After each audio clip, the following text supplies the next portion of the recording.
What's up mga ka-recap? Kung gusto nyo ang mga ganitong content about time travel and sci-fi, huwag kalimutang mag-subscribe at i-like ang video na ito upang magganahan ako sa pag-upload ng mga bagong videos at sabay-sabay tayo mag-enjoy. Halika, simulan na natin! Ang kwento ngayon ay tungkol sa isang lalaking nagngangalang Dokja na nalabis na mahilig magbasa ng mga nobela. Ngunit isang araw, may isang pambihinang pangyayari ang naganap. Nagsimulang magbago ang kanyang buhay dahil sa isang partikular na kwento. Yan lang muna ang ibubunyag ko sa ngayon, kaya tara, simulan na natin. Nagsisimula ang kwento kay Dokja na gumugol ng nakaraang 31 taon sa pagbabasa ng isang nobelang pinamagatang 3 Ways to Survive the Apocalypse. Isa itong napakalaking kwento na may libu-libong kabanata. Bigyan ko kayo ng maikling ideya tungkol sa mundong ginagalawan ng nobela. Umiikot ito sa mga misteryosong nilulang na tinatawag na constellations, mga entidad na maaaring tao, alien o mga nilalang na higit pa sa alinman sa dalawa. Naninirahan sila sa kalawakan at tinatrato ang sangkatauhan bilang mga manlalaro sa isang nakakamatay na laro, isang laro ng buhay at kamatayan. Taning ang mga may pinakamatibay na loob at matinding instinct sa pag-survive ang makakalusot. Sa pagtupad sa mga mapanganib na misyon ng mga constellation, nakakakuha ang mga manlalaro ng puntos na maaari nilang ipalit sa mga gamit na kailangan para mabuhay. Ngunit napakabrutal ng taya. Milyon-milyon na ang namatay at iilan lamang ang tunay na nakaligtas. Sa gitna ng kaguluhang ito ay ang bida ng nobela, si Pork, na lumalaban kasama ang kanyang kupunan upang manatiling buhay sa apokaliptik na mundong ito. Sa loob ng maraming taon, binihad ng nobelang ito ang imahinasyon ng lahat at naging napakapopular. Ngulit kalaunan, nawala ang interes ng mga tao. Tumigil ang lahat sa pagbabasa, maliban kay Dokja. Siya na lamang ang natitirang tapat na mambabasa. Dahil dito, nagpa siya ang may akda na wakasan na ang kwento. Ngayon ang araw ng paglabas ng huling kabanata at hindi na makapaghintay si Dokja na basahin ito. Pagkatapos ng trabaho, dali-dali siyang umuwi at sumakay ng metro kasama ang kaibigan niyang si Han. Habang nasa tren, agad niyang binuksan ang huling kabanata. Ganito ang naging wakas. Nagawang iligtas ni Park ang mundo matapos makumpleto ang lahat ng gawaing ipinataw ng mga constellation. Lahat ng halimaw ay nawasak. Kapalit nito, nalipol ang buong populasyon ng sangkatauhan. Isinakripisyo ng lahat ng kanyang kaibigan ng kanilang mga buhay upang protektahan siya. Nayon, si Park ay halos nag-iisa, ang huling nabubuhay sa mundo. At ganon dapat magwakas ang nobela. Ngunit galit si Dokja sa wakas na yon. Bakit si Park ang mabubuhay habang namamatay ang kanyang mga kaibigan? Nagdugo sila para sa kanya, nanindigan sila sa tabi niya. Matapos ang 31 taon, hindi matanggap ni Dokja ang ganitong kaduwagang na wakas. Agad siyang nagpadala ng galit na mensahe sa may akda. Napakawalang kwenta ng ending na ito, palitan mo. Malamig ang sagot ng may akda. Wala nang nagbabasa nito, kaya ako tinapos ng ganito. Kung ayaw mo, gumawa ka ng sarili mong ending. Tumama kay Dokja ang mga salitang yun na parang suntok. Paano ko naman mababago ang ending? Isip niya. At biglang nagsimulang yumanig ang realidad. Parang may nagbabaliktad ng mga pahina ang mundo sa paligid niya. Iba ang kilos ng mga tao. Nabaluktot ang mga kulay. Parang scripted ang hangin. Biglang lumitaw ang isang maliit at kakaibang halimaw at nagbigay ng pampublikong anunsyo. Naglalaro pa kayo ng free version. Ngayon, magsisimula na ang premium. Walang awa ang bersyon na ito. Taning ang mga makakapagbigay aliwa sa mga constellation ang mabubuhay. Ang iba, kailangang mamatay. May isang lalaking tumawa at sinabing, "Nandito pa tayo. Kailangan na nating umuwi. Sino bang may oras para rito?" Agad siyang pinatay ng nilalang. Kumalat ang takot na parang salot. Nanlamig si Dokja dahil eksaktong pareho ito sa simula ng nobela. Parehong halimaw, parehong takot. Kung ang katang-isip ay naging realidad, baka magagawa niya ngang mabago ang wakas. Ngunit una, humihingi ang constellation ng isang laro. Ang unang gawain, sa loob ng 10 minuto, pumatay ng pinakamaraming buhay na organismo. Kung mabigo ka, mamamatay ka agad. Nagsimula ang countdown at sumabog sa kaguluhan ng bagon. Nagunahan, nagsasaksakan, nagkakagulo ang mga tao. Naalala ni Dokja ang libro. Sa parehong metro, may isang batang may dalang kahon ng maliliit na alaga. Ang patakaran ay pumatay ng buhay na organismo, hindi tahanang sinabing tao. Kumuha si Dokja ng isang langgam at dinurog niya. Ipinahayag ng halimaw na siya ang panalo sa gawaing yon. Biglang nakita ng lahat ang butas sa patakaran.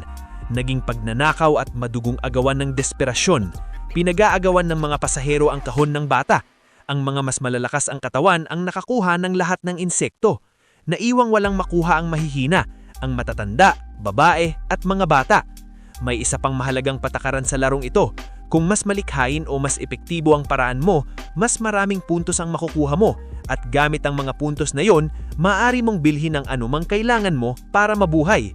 Kaya si Dokja gamit ang talino ay dinurog ang 12 itlog ng langgam na nakakalat sa paligid.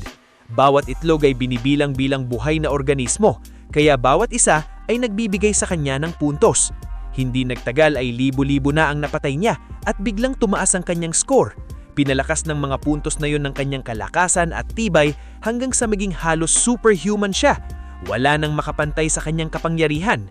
Mulit na pangsin ni Dokja ang isang lalaki sa mga nakaligtas at agad niya itong nakilala.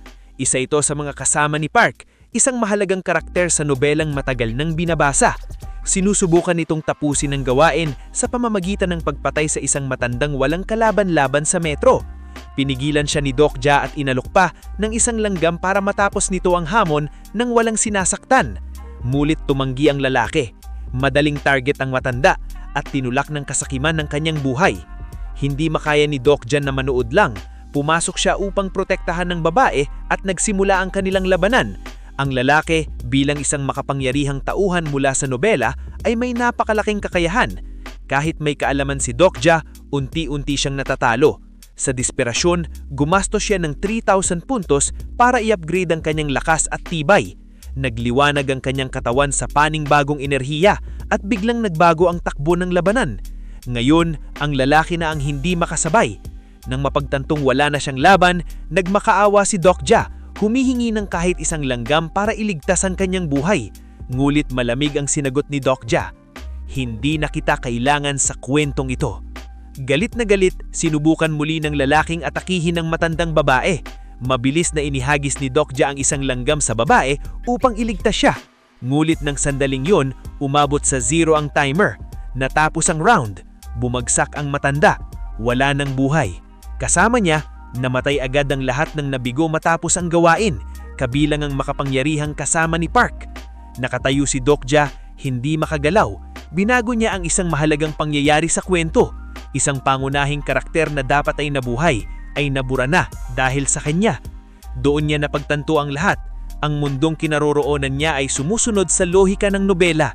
Ngunit ngayon, kaya na niyang mabago ito sa pamamagitan ng kanyang mga aksyon. Kaya niyang muling isulat ang kapalaran ng kwento. Ngunit kailangan niyang manatiling kalmado, matalino at stratehiko. Ang emosyon ay magdadala lamang sa kamatayan. Maya-maya, muling lumitaw ang maliit na halimaw at malamig na inanunsyong 17 tao lamang sa subway ang nakatapos ng gawain. Ang iba ay patay na. Ngayon, ang 17 nakaligtas ay tutungo sa susunod na yugto ng laro. Sinabi ng halimaw, "Magaling kayong lahat. Labis na nasiyahan ng Constellation sa inyong performance," at nagpasya na mag-offer ng sponsorship. Ang sino mang tatanggap ay magkakaroon ng tulong ng Constellation at mas maraming puntos. Natutuwa ang lahat at agad pumayag, ngunit maliban kay Dokja na nanatiling tahimik. Alam niya ang totoo. Ang pagiging player ng isang sponsor ay nangangahulugan na maging alipin nito, piliting susunod sa bawat utos. Kaya habang tinatanggap ng iba ang alok, tinanggihan ni Dokja ang alok. Biglang yumanig ng mabilis ang buong metro. Nasa isang tulay ang tren at mula sa madilim na tubig sa ibaba, sumabog sa labas ang isang napakalaking halimaw sa dagat, umuungal at bumabangga sa tulay.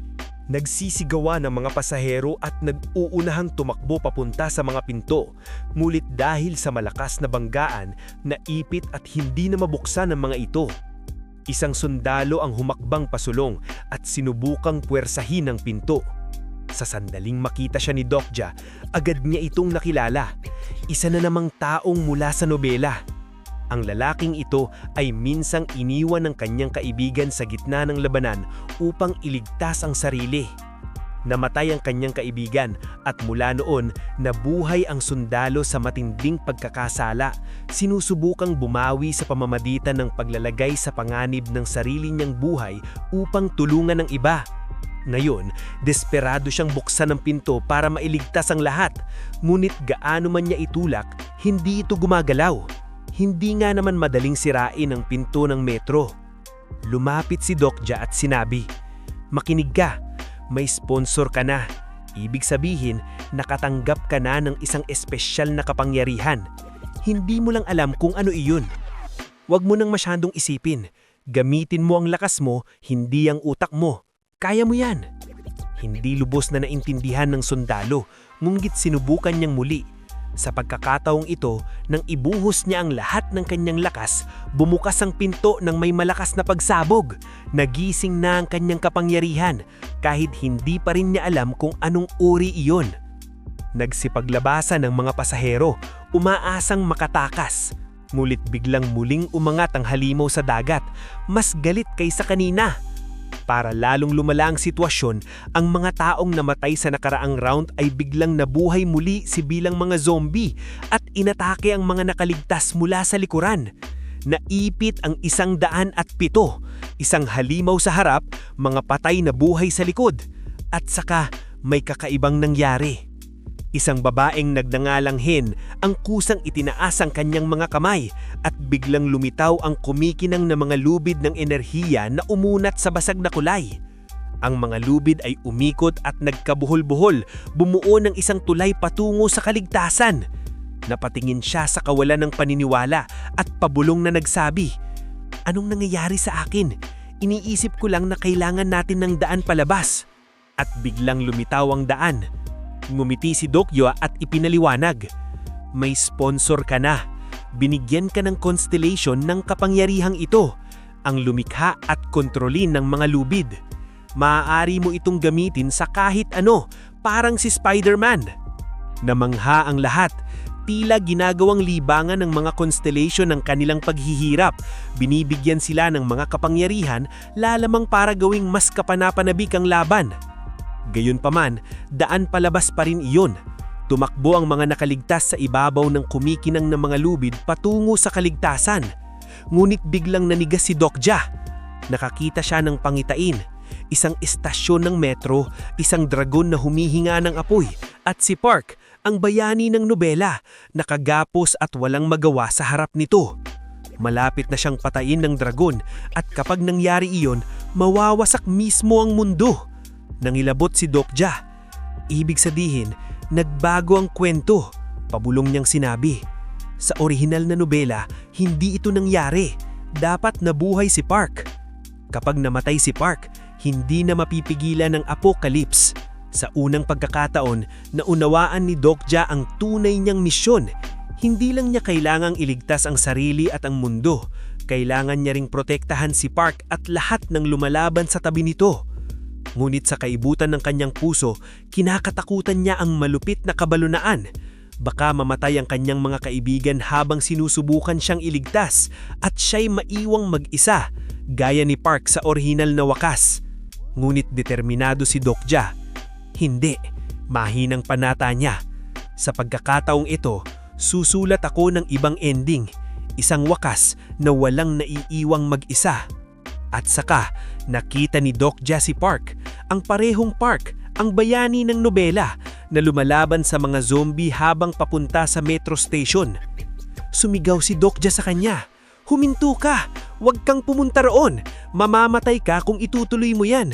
Ngunit kung sasama ka sa akin, maaari nating talunin ng dragon ng magkasama." Ngunit sigurado, hindi kilala ni Park si Dokja. Para sa kanya, isa lang siyang estrangherong nagsasalita ng walang katuturan. Tinawanan siya, inakala niyang biro lamang. Pagkatapos, dahil sa hinala, ginamit ni Park ang kanyang kakayahan ng pagtutukoy ng kasinungalingan. At sa kanyang matinding pagkabigla, ipinakita nito na nagsasalita ng totoo si Dokja. Sandaling nag-atubaling si Park, tuluyang nataranta.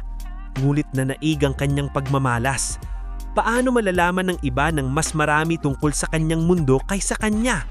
Siya ang bayani, ang pangunahing karakter. Walang sino man ang maaaring umagaw sa liwanag na iyon. Linamon ng galit ang kanyang isip. Galit na galit sa kumpiyansa ni Dokja, sinunggaban niya si Park at inihagis diretso sa bunganga ng napakalaking halimaw sa dagat sa ibaba. Sa loob ng tiyan ng nilalang, napalibutan si Dokja ng nagliliyab na asido at kadiliman. At saka sumagot ang constellation, nagtakda ng bagong hamon. Patayin mo ang halimaw na ito mula sa loob ng sarili niyang bakuran at makakakuha ka ng napakalaking puntos. Kasabay niyang lumitaw ang maliit at mapagbirong halimaw, ang parehong nakita niya kanina. Humingadaglim si Dokja at kalmadong sinabi, "Makinig ka, kung tutulungan mo ako, magagawa kong maging mas kapanapanabik ang palabas na ito. Nakita mo na, hindi ako tulad ng iba. Alam ko na kung ano ang susunod na mangyayari. Makipagtulungan ka sa akin at tututok ang mga constellation sa panunood. Sasabog ang ratings ng show." Kuminang ang mga mata ng maliit na halimaw. "Yan ang aliwanang. Tama ka. Yan mismo ang gusto namin." Binuksan ng nilalang ang inventory ni Dokja. Pinayagan siyang pumili ng anumang sandata o gamit na gusto niya. Nulot bawat isa ay may katumbas na puntos. Sa kabutihang palad, tinulungan siya ng maliit na halimaw na pumili ng mas epektibong kagamitan sa pinakamababang presyo. Handa at armado, sinugatan at pinilas ni Dokja ang loob ng tiyan ng halimaw. Inatake ang mga mahihinang bahagi mula sa loob. Umungal ang halimaw sa matinding sakit, nagwala hanggang sa tuluyan itong bumagsak at mamatay. Nahati ang mga dinding na puno ng asido at gumapang si Dokja labas, hinihingal, buhay, matagumpay at puno ng pilat ng laban. Dahil sa pagkumpleto ng halos imposibleng hamong ito, binuhusan siya ng constellation ng mga gantimpala at bonus na puntos. Hindi lang si Dokja nakaligtas, umangat siya sa antas na labpas sa imahinasyon. Nagbago ang laro at nagbago rin si Dokja. Pagkatapos makatakas sa halimaw, pagod at gutom na gutom si Dokja. Habang naghahanap ng pagkain, nakita niya isang batang nakahandusay sa lapit. Halos patay na, ngunit humihinga pa rin.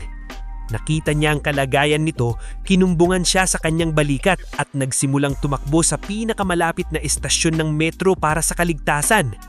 Ngunit pagdating niya roon, may naghihintay ng problema. Pinalibutan siya ng isang grupo ng mga lalaking mukhang salbahe, hinaharangan ng daan. Guminis isa sa kanila at sinabi, "Iniwan namin si Jenny sa labas ng sadya. Ayaw niyang makinig sa amin, kaya karapat-dapat lang siyang mamatay. Paano mo siya naibalik? Ngayon mamamatay ka kasama niya." Bago pa sila makaatake, ginamit ni Dokja ang kanyang kakayahan at ang mga puntos na nakuha niya sa pagpatay sa dragon sa dagat. Sa kidlat na saplis na galaw at eksaktong galaw, inuna niyang ibaba ang buong grupo. Pagkatapos, lumibaw isang matangkad na lalaki, si David, ang leader ng grupong ito. Agad siyang nakilala ni Dokja. Sa loob ng istasyon, lumitaw din ang ilang pamilyar na mukha, ang sundalo, si Hen at ang batang langgam. Nawala silang kaba at napuno ng tuwang na makita nilang buhay si Dokja. Habang naghihingal si Dokja, nalaman niya kung paano tumatakbo ang sistema dito. Kinokontrol ni David ang lahat sa istasyon. Humihingi siya ng 100 puntos bawat araw sa bawat nakaligtas. Kapalit, nangangako ang mga tao niya ng proteksyon. Ang mga hindi makabayad ay pinipilit lumabas at makipaglaban sa mga nakamamatay na nilalang para kumita ng puntos. Isang kasunduang pabor kay David, ngunit nagkukulong sa lahat sa takot. Nagtagal, nalaman ng mga tao ni David na may napakaraming puntos si Dokja matapos talunin ng halimaw sa dagat. Muli silang pinalibutan at hiningan ng bahagi. Maigting tumanggi si Dokja. "Wala akong puntos para sa inyo at kahit mayroon ako, hindi ko bibigyan." Lumapit si David at mahinahon nagsabi, "Hindi mo naiintindihan. May 20 tao dito na walang sapat na puntos para makaligtas sa gabi. Kung tutulong ka, maaari silang mabuhay." Ngunit alam ni Dokja ang katotohanan. Sa nobela, si David ay isang malupit at mandarayang tao. Pumapatay siya ng inosente lalamang para nakawin ang kanilang mga puntos. Binigyan pa siya ng kanyang constellation ng halimaw na kapangyarihan, ang magbabago sa isang nakakatakot na nilamang kailanman niya gustuhin. Dahil dito, hindi pinagtiwalaan ni Dokja si David kahit sandali. Ang mga kaibigan niya ngayon ay litong-lito. Tinanong ng sundalo, "Dokja, bakit pala laban? May sapat ka ng puntos para mamuhay ng maayos dito." Matatag na sumagot si Dokja. Hindi iyon ang layunin. Kung mananatili tayo rito, mamamatay rin tayong lahat, sooner or later. Ang tunay na misyon ay pigilan ang paparating na sakuna, patayin ang mga nilalang bago nila tayo patayin. Iyan lang ang tanging paraan para mabuhay. Pagkatapos ay tumingin siya kay Jenny. Tama ba ako? Mahinang tumanggo si Jenny at sinabi, tama siya. Ang dakilang leader na si David na pinagtitiwalaan ninyo, ang dahilan kung bakit napakarami nang namatay.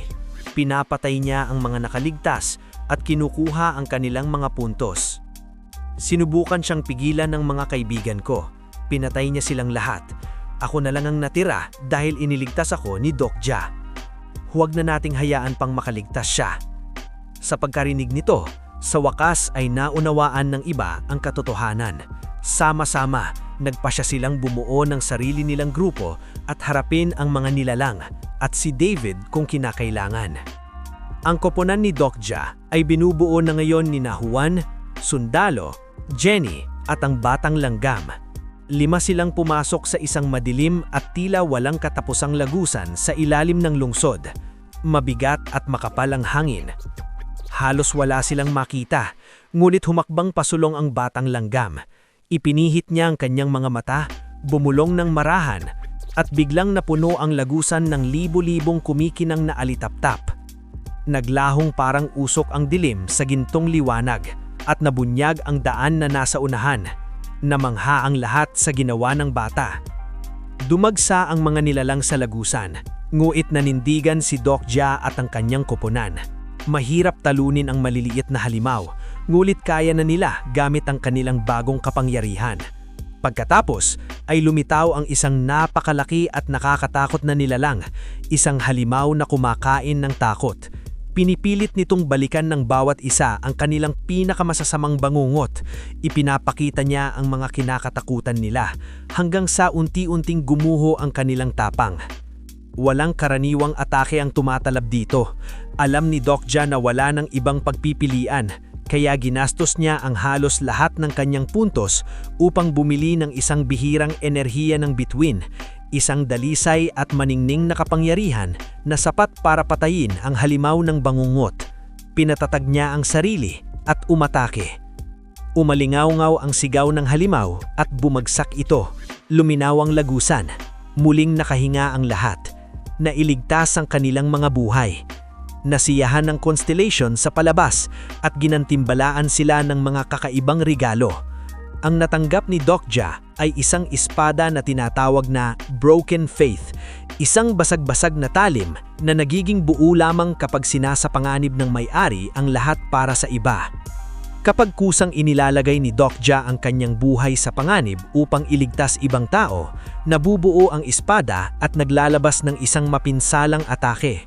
Naramdaman niya ang kakaibang halo ng takot at pagmamalaki nang hawakan niya ito, ngunit hindi pa tapos ang misyon. Si David, ang malupit na lalaking nag-imbak ng mga puntos ng iba, ay nakatakas sa gitna ng labanan. Hanggat hindi siya napapabagsak, hindi pa tapos ang kanilang gawain, kaya hinanap nila siya. Humarap siya na lumaban at pinalakas siya ng constellation ng ilang bagong kapangyarihan para gawing mas kapanapanibig ang habulan. Matindi ang laban, ngulit paulit-ulit siyang umiiwas hanggang sa makalikha siya ng isang di nakikitang hadlang na pinipigil sa sinuman na makalapit. Gumising siya at nanukso. Akala ninyo mapapatay ako? Hindi gaanong kadali. Bigla, nang walang babala, sumulpot si Maria sa likod niya at nagpaputok ng malapitan. Tumama ang bala. Bumagsak si David, patay. Habang bumabagsak ang kanyang katawan, nagkalat lahat ng kanyang ninakaw na puntos. Tinipon ni Maria ang lahat nito. Nanigas si Dokja nang makita siya. Matagal na siyang kilalang kay Maria sa nobela at lihim niyang sinasamba.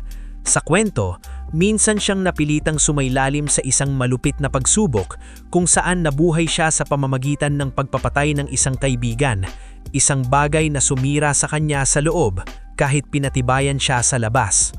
Ang halo ng tibay at lungkot na iyon ang dahilan kung bakit palaging naa-attract kay Dokja si Maria. Tumingin Maria sa grupo at diretsyang sinabi, Hindi pa ito tapos. May mas marami pang nilalang sa unahan. Tatayo lang ba kayo dito at maghihintay ng kamatayan o uusad kayo at tatakusin ito? Natahimik sila sa kanyang boses. Sa pamumuno ni Maria, sama-samang umusad ang grupo papasok sa dilim.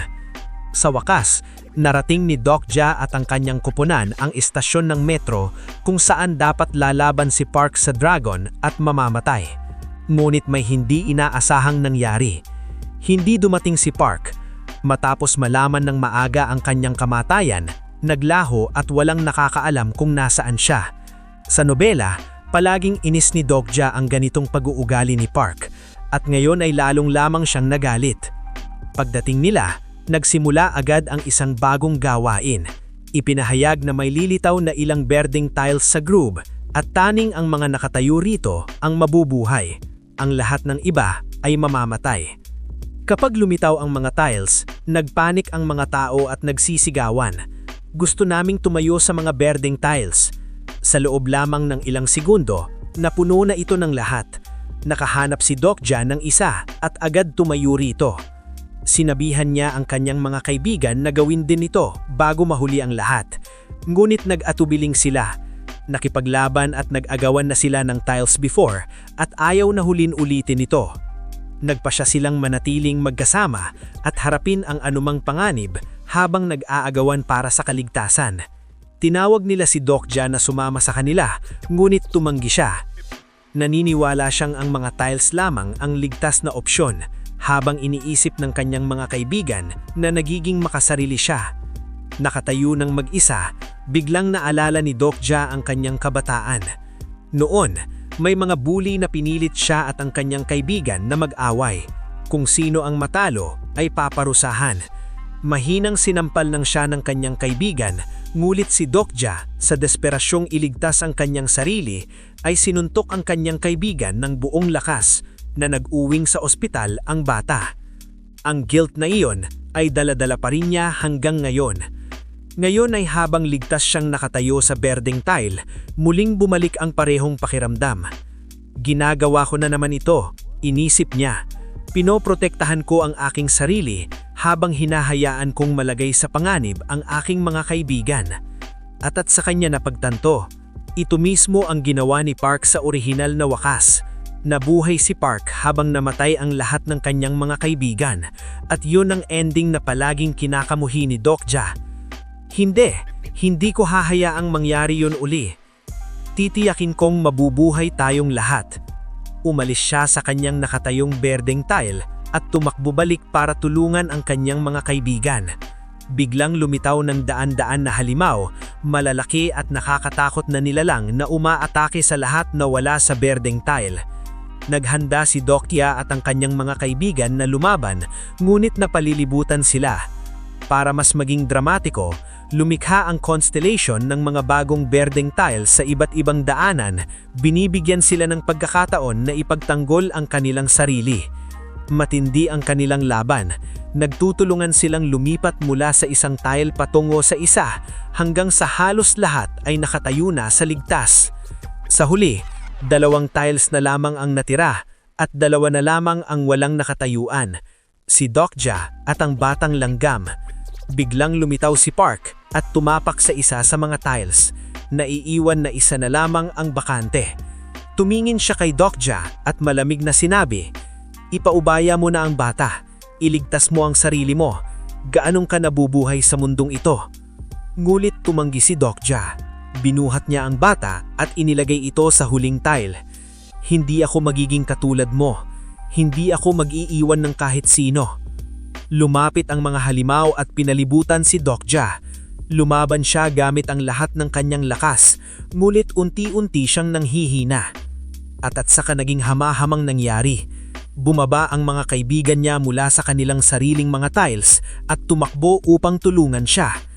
Magkakatabi silang lumaban hanggang sa tuluyang mapuksa ang lahat ng halimaw. Bumagsak si Doc Ja, pagod na pagod, ngulit buhay. Sa pagkakataong ito, walang naiwang mag-isa at sa unang pagkakataon, naramdaman niya na nagsisimula ng magbago ang wakas ng kwento. Tinipon ni Doc Ja ang lahat at sinabi, Ngayon ang araw na lilitaw ang dragon at ito rin ang araw na dapat mamatay si Park habang lumalaban dito. Kung mamamatay siya, mawawalan ng kahulugan ang lahat ng ginawa natin. Babagsak ang mundo. May kailangang humarap sa dragon pakalit sa kanya. Natahimik lahat. Alam nilang sino man ang lalaban sa dragon ay mamamatay. Hindi matatalunin ng mga halimaw ng walang malaking sakripisyo. Si Park ang pinakamalakas sa kanila, ngunit wala siya. Walang nakakaalam kung nasaan siya. Sa wakas, nagsalita si Dokja. Ako na ang lalaban. Minsan mo akong iniligtas. Oras ko na para suklian ito. Isa lang naman akong side character. Kahit na mamatay ako, hindi gaanong magbabago ang kwento. Tumanggi ang kanyang mga kaibigan. Hindi! Lalabanan natin ito ng magkakasama. Giit nila. Ngulit hindi nakinig si Dokja. Sa kaibuturan ng kanyang puso, gusto niyang tapusin ang kwentong ito sa ibang paraan. Hindi tulad ng wakas ng nobela kung saan nabuhay si Park ng mag-isa at namatay ang lahat ng iba. Gusto niyang siya ang magsakripisyo ng sarili upang protektahan ng iba, ang tunay na bayani ng kwento. Habang sila'y nagdedesisyon, ang Constellation na aliw sa kaguluhan ay nagpasimula ng panibagong gawain. Muling lumitaw ang hamon ng berdeng tila, ngunit sa pagkakataong ito, iisa na lamang ang berdeng tila. Ang pinakamalakas na taong tatayo rito ang mabubuhay. Lahat ng iba ay mamamatay. Agad nagsimula ang mga tao na mag-agawan at maglaban para sa nag-iisang tila. Sandaling nagmasid si Dokya, saka tumakbo patungo sa berdeng tila at sinira ito. Naglaho ang kumikinang na liwanag, ikinagulat ng lahat. Kung patuloy kayong maglalaban para rito, sigaw niya, wala ni isa sa atin ang mabubuhay. Pero kung mananatili tayong magkakasama at haharapin ang darating, baka mabuhay tayong lahat. Maging matapang kayo. Tinamaan ng lahat sa kanyang mga salita. Tumigil sila sa paglalaban at naghanda para sa laban. Biglang yumanig ang lupa. Isang nakakabinging ungol ang umalingaw-ngaw sa hangin. Mula sa usok ay lumitaw ang dragon ng apoy. Napakalaki, nagliliwanag at nakakatakot. Pula ang naglalagbag nitong mga mata. At sa bawat hinga ay bumubuga ito ng malalaking bola ng apoy na tinutunaw ang lahat ng madaanan nito. Nanginig ang lahat sa takot. Walang taong dapat mangarap na labanan ng ganitong nilalang. Ngunit humakbang pa rin si Dokya pasulong. Alam niyang wala na siyang natitirang puntos. Wala na ring kapangyarihang mabibili para palakasin ang sarili. Ngunit tumuloy pa rin siya. Dahil kung walang haharap sa dragon, magwawakas ang buong mundo. Nang makita ng kanyang mga kaibigan ang pakikipagbukuno ni Dokya, sabay-sabay silang sumugod upang tulungan siyang labanan ng dragon. Ginamit ng maliit na bata ang kanyang kapangyarihan upang kontrolin ng isang damhulaang nilalang at ipinadala ito upang salakayin ng dragon. Ngunit hindi ito tumagal. Winakasan ito ng dragon sa loob lamang ng ilang segundo. Sumunod, inactivate ng sundalo ang kanyang kakayahan at sa pagkakataong ito ay tuluyan itong gumana. Ang buong katawan niya ay naging bakal. Bumuo ng isang napakalakas na panangga sa harap ng grupo. Mulit kahit may baluti, hindi pa rin niya kayang saktan ng dragon. Mas lalo pang lumala ang sitwasyon dahil patuloy na pinapalakas ng mga miyembro ng Constellation ng dragon. Ginagawa itong mas malakas sa bawat sandali. At saka, sa wakas, dumating si Park, ang pangunahing bayani. Alamang nakataya, sumugod siya sa dragon at lumaban gamit ang lahat ng kanyang lakas. Ngulit kahit ang pinakamahusay na mga sandata ay nabasag na parang salamin laban sa naglalagbag na apoy nito. Habang pinagmamasdan nito ni Dokya, may isang nakagugulat na katotohanan siyang napagtanto. Ang dragon na ito ay hindi katulad ng nasa nobela. Mas malakas ito. Di hamak. Paano natin ito tatalunin? At biglang may naalala si Dokya mula sa kwento. Iisa lang ang paraan, sabi niya. Sa loob ng dibdib ng dragon, may isang core. Kapag nasira iyon, mamamatay ang dragon. Ngunit sino mang susubok na kunin ito ay mamamatay rin. Bago pa makagalaw si Dokya, humakbang si Park pasulong. "Ako na ang gagawa," sabi niya, at tumakbo diretso patungo sa dragon. Ngunit imposibleng sirain ang core. Binalot ng dragon si Park gamit ang naglalagbag nitong mga kuko at sinunog siyang ng buhay. Mula sa malayo, napanood ito ni Dokya ng matinding pagkabigla at takot. Wala na si Park. Nagsimulang gumuho ang mundo sa paligid nila, ngulit tumanggi si Dokya na sumuko. "Hindi," mariin niyang sinabi. "Hindi pa ito ang wakas. Kaya pa nating baguhin ito." Dahil sa kanyang mga salita, muling nag-ipon ng lakas ang kanyang mga kaibigan. Habang naghahanda si Dokya na isugal ang kanyang buhay para sa lahat, ang kanyang mahigaling spada, ang Broken Faith, ay tuluyan ng nabuo. Nagniningning ito sa napakalakas na kapangyarihan. Bumuo sila ng plano. Hahadlangan ng sundalo ang dragon gamit ang kanyang bakal na katawan. Sisirain ni Jenny ang panlabas na baluti na nagproprotekta sa dibdib, at si Dokya ang tutusok direkta sa core. Simple ito sa teorya, ngunit malaping imposibleng isagawa. Ngunit lumaban sila gamit ang lahat ng meron sila. Umuungal ang dragon, apoy at usok ang bumalibot sa buong istasyon, ngunit unti-unti ay nagsimulang manghina. Sa wakas, tumakbo si Dokya pasulong at itinarak ang kanyang spada direkta sa kumikinang na core. Isang napakalakas na pagsabog ang sumabog, yumanig ang lupa. Nang maglaho ang usok, ay nakahandusay na ang dragon. Patay. Natapos ang huling gawain. Nasiyahan ng Constellation sa naging wakas at ginantimpalaan si Dokya ng isang bagong kapangyarihan, ang kahari ng walang pagpatay. Pinayahin tulitan nito si Dokya na buhayin muli ang sino mang pipiliin niya. Walang pag-aaralinlangan, ginamit ni Dokya ang kapangyarihan upang buhayin muli si Park. Muling nagsimunang gumaling ang mundo.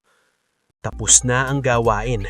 Buhay sina Dokya, Park, Jenny, ang sundalo at ang bata, at sa wakas ay bumalik ang kapayapaan.